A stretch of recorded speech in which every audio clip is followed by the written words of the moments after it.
ஆசையாக தன் குழந்தைக்கு பெயர் வைத்துவிட்டு அடுத்த நாள் வீட்டு கிரகப்பிரவேச பணிகளை கவனிக்க சென்ற இளைஞருக்கு நேர்ந்த துயரத்தை விவரிக்கிறது இந்த தொகுப்பு.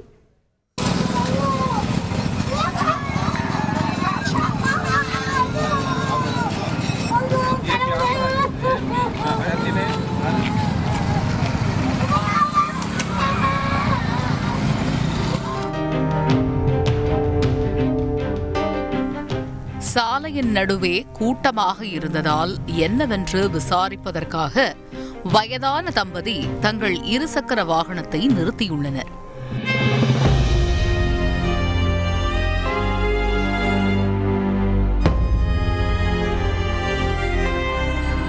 சாலை விபத்தில் ஒருவர் உயிரிழந்து கிடப்பதாக கூட்டத்தினர் கூற, யாரோ பாவம் என்று பரிதாபத்துடன் பார்த்து கொண்டிருந்த தாய்க்கு அங்கு உருக்குலைந்து கிடந்த இருசக்கர வாகனத்தை பார்த்ததும் ஓடி வந்து உயிரிழந்த இளைஞரின் உடல் மீது விழுந்து கதறி அழுதது அங்கிருந்த யாவரையும் கண்கலங்கச் செய்தது.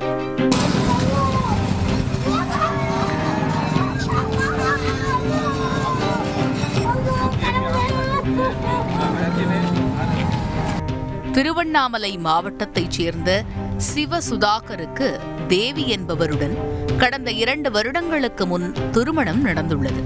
இந்த நிலையில் கடந்த 15 தினங்களுக்கு முன் அழகான ஆண் குழந்தை இவர்களுக்கு பிறந்துள்ளது. செய்யாற்றில் உள்ள தாய் வீட்டில் தேவி இருந்த நிலையில் மகனுக்கு பெயர் சூட்டும் விழாவை மகிழ்ச்சி பொங்க முடித்திருக்கிறார் சிவசுதாகர். அடுத்த நாள் திருவண்ணாமலையில் தான் புதிதாக கட்டியுள்ள வீட்டின் கிரகப்பிரவேசம் நிகழ்ச்சி வேலைகளுக்காக திருவண்ணாமலைக்கு விலை உயர்ந்த தனது இருசக்கர வாகனத்தில் சென்றபோது ஆந்திரா பதிவெண் கொண்ட கார் மோதியதில் சம்பவ இடத்திலேயே பலியாகியிருக்கிறார் சிவசுதாகர். அப்போது அந்த வழியாக இருசக்கர வாகனத்தில் வந்த சிவசுதாகரன் தாய் ராஜலட்சுமி நடந்த சம்பவங்களை அறிந்து மகனின் உடல் மீது விழுந்து கதறி அழுத காட்சி பார்ப்போரை கலங்கடித்தது.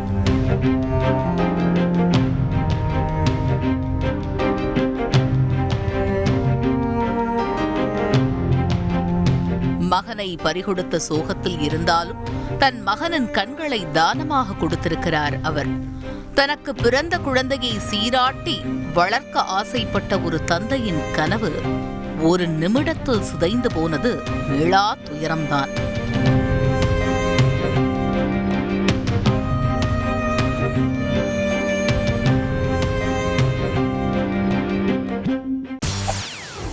செய்திகளை உடனுக்குடன் தெரிந்து கொள்ள உடனே சப்ஸ்கிரைப் பண்ணுங்க.